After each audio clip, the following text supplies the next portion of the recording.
sekali bisa bertemu kembali dengan saya Pendeta Aldo Wolman. Kami ada di pinggir pantai, depan kami ada pemandangan yang begitu bagus. Dan hari ini kami akan minum di sini. Ini kami ada bawa susu dan ada roti. Dan sambil kami minum, kami akan memperbincangkan beberapa hal. Mari kita ikuti terus video ini.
Saya sudah berada di lokasi di mana kami akan melakukan kegiatan hari ini. Dan apa yang akan kami lakukan, ikuti terus video ini. Ayo Rizky, sambil kita makan rotinya. Ya, memang ada pendapat mengatakan demikian bahwa agama Kristen itu agama pagan yang menyembah berhala.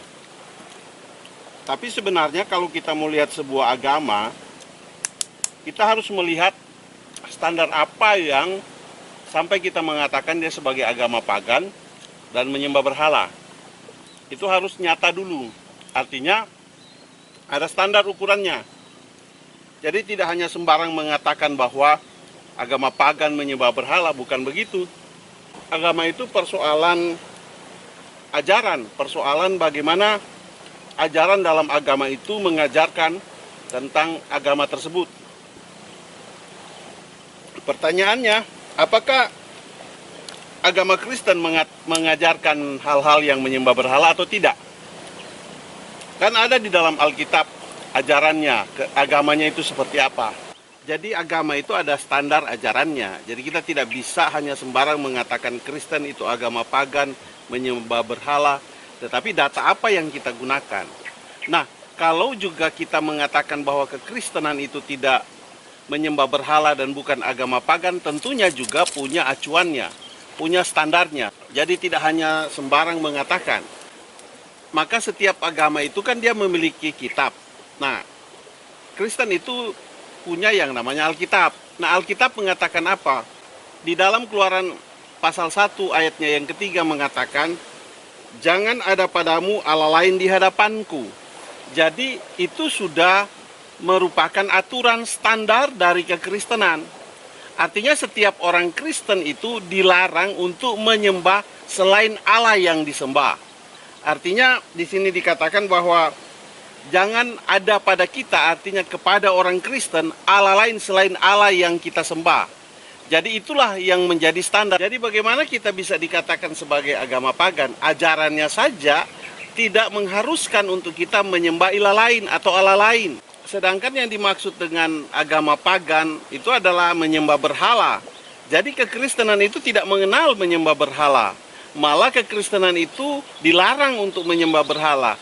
Ada dalam ayatnya yang keempat dikatakan, jangan membuat bagimu patung yang menyerupai apapun yang ada di langit, di atas, atau yang ada di bumi, di bawah, atau yang ada di dalam air, di bawah bumi. Jadi jangan membuat patung. Sudah jelas di sini. jangan ada ilah lain, jangan membuat patung. Maka orang bertanya, bagaimana dengan salib umpamanya? Salib itu bukan berarti sesuatu yang kita buat untuk kita sembah, bukan. Itu identitas, menyatakan diri kita sebagai orang Kristen. Dan ketika kita melihat rumah ada salib, tentunya kita dapat membedakan, oh ini rumah orang Kristen, seperti itu. Jadi itulah hal yang membuat kenapa kita bukan sebagai agama pagan. Jadi jangan membuat patung itu ada tujuannya, karena orang membuat patung itu untuk apa? Di sini dikatakan dalam ayatnya yang kelima, jangan sujud menyembah kepadanya atau beribadah kepadanya, sebab aku Tuhan Allahmu adalah Allah yang cemburu, yang membalaskan kesalahan bapa kepada anak-anaknya, kepada keturunannya yang ketiga dan keempat dari orang-orang yang membenci aku. Jadi ini larangan, ini aturan dan aturan hukum, aturan mainnya di dalam kekristenan kita. Jadi bagaimana kita disebut sebagai agama pagan, sedangkan ajarannya di dalam kitabnya itu tidak mengharuskan, di dalam kitabnya itu melarang. Kan ini dua hal yang bertentangan. Kalau ada oknum-oknum atau ada yang melakukan hal-hal yang praktek-praktek penyembahan berhala dan itu disama jajarkan dengan pagan, saya kira itu tidak menggambarkan semua orang Kristen. Kenapa? Karena belum tentu orang membuat patung dan itu sebagai sesembahannya. Kan ini yang menjadi soal di sini. Kita dalam hal ini kekristenan tidak mengenal untuk menyembah patung dan lain sebagainya. Oleh sebab itu kekristenan kita itu adalah benar-benar percaya kepada Tuhan.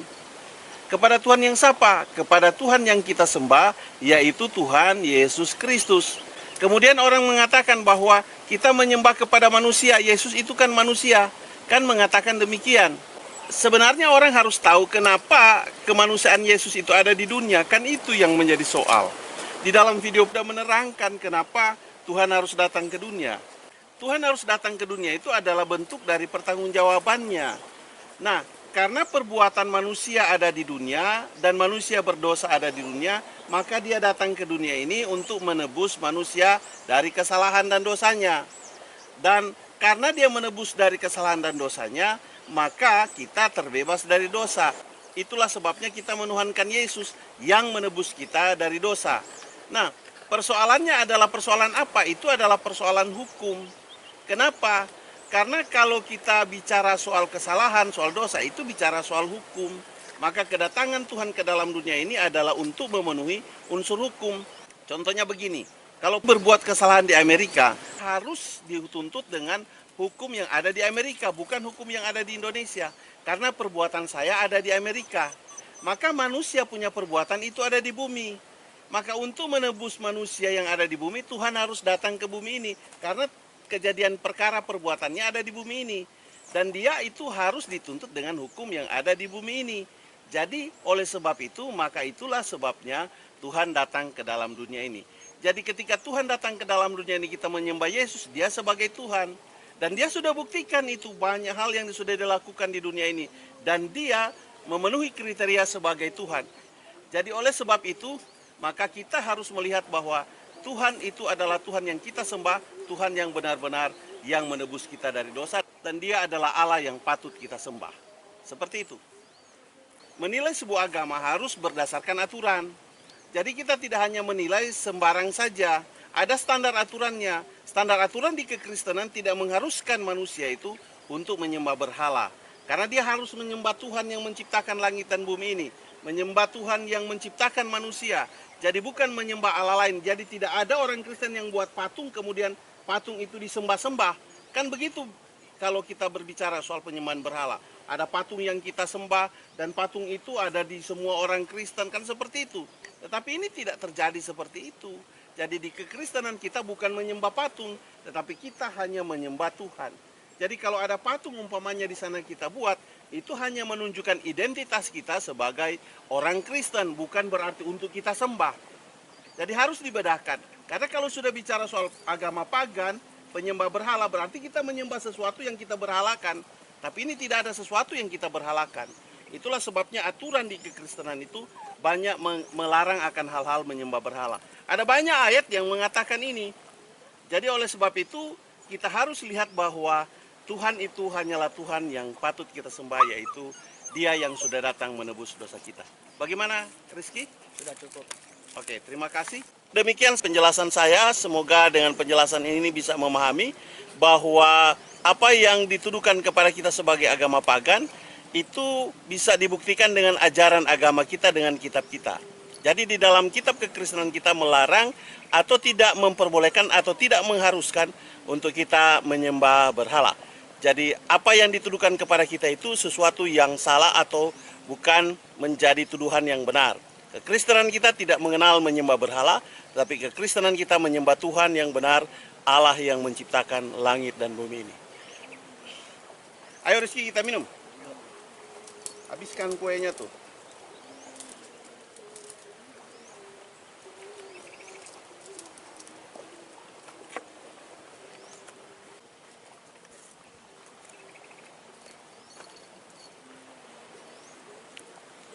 Cukup sekian video dari saya, sampai kita ketemu pada video yang berikut.